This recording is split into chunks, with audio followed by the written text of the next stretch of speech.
The biggest reshuffling starts in May.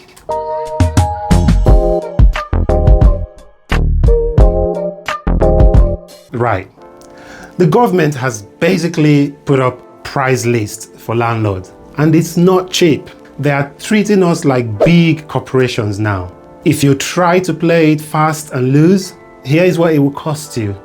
Bidding wars. If you accept more rent than what you advertise the property for, £4,000. No paperwork, you forget to give a written contract within 28 days, £4,000. Sneaky relet, you say you're going to move into your property so that you can kick the current tenant out and just rent it to someone else, £25,000. Dodgy evictions, you use the wrong legal grounds to evict a tenant, £35,000. Repeat offenders, you're looking at £40,000. Repairs, you can't just get round to it anymore. Under the new Awaab's law, you have 10 days to look at damp, 5 days to start the work, and just 24 hours for anything classed as emergency. The days of the hands of landlords are officially done. In this video, I'm going to break down the May 1st reset. The reason I say your properties and your profits are on the line. The 10 months financial hole that you didn't see coming. Awaab's law, student trapped and HMO troubles. Exactly everything you need to do to stay in the game. Don't let the periodic tenancy talk fool you. It's not just a paperwork tweak. We're moving from a world where we had solid contracts to a new world where the burden of proof is like 100% on us. Back in the day, a Section 21 is our get out of jail card. But come May 2026, if your admin is just 1% off, you might be looking at a £30,000 mistake. This isn't like a wait and see situation. It's an audit that you need to be careful of. Otherwise, you might as well sell off and leave the sector. And if you think Section 21 is the biggest risk, then you're missing the real numbers that will bankrupt a lot of landlords by the end of the year. Number one, let's look at the May 1st reset. Why your money is really at risk. From May 1st, 2026, you can't just give someone a Section 21 no-fault eviction anymore. You need a rock-solid reason to get your property back. So basically, every tenancy in the UK, both new or old, will turn into a periodic tenancy. Fixed-term tenancy, dead. A tenant can give notice from day one. And if you're used to have a guaranteed 12 months income in your spreadsheets, you might as well bin that right now, because we're looking at a massive supply shock. About 21% of landlords are already planning to leave the sector. Why? Because the power's shifted 180 degrees. But before you sell up, you need to understand the 12 months no-let trap, or else you'll be stuck with an empty house that you legally aren't allowed to earn any money from. Secondly, let's talk about the 10 months financial black hole. Now that Section 21 is gone, you're stuck using Section 8. Check the math on a bad tenant.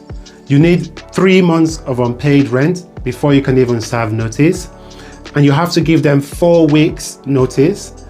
Then you hit the backlog that the court currently have, which is taking about 27 weeks for it to get through the court system.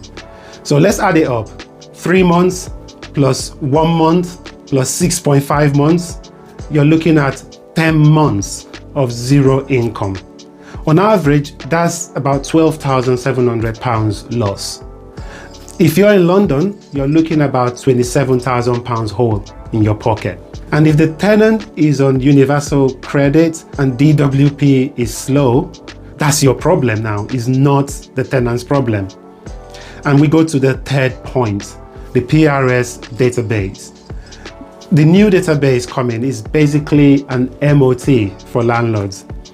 Although it's not planned to come in this year due to delays on the government side, but it's very, very good for you to stay on the lookout and be ready for it. If you need to change your structure, change your structure. If you need to sort out some issues with your property, sort them out. Because when these landlord database come into play, if you're not on it, you can't even list your property for let. You can't even serve notice. And for my fellow company directors, heads up, they're making it so that you are personally liable. They're not just coming for your company's bank account, they're coming for you.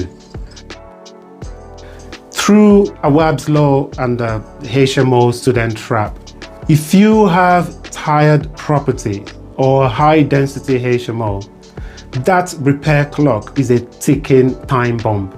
You have 10 days to investigate an issue, 5 days to commence work, 24 hours to sort out emergency. And if you're on the student-led space, ground 4A is your only hope. But you only have a tiny window, which means you can only get possession between June and September.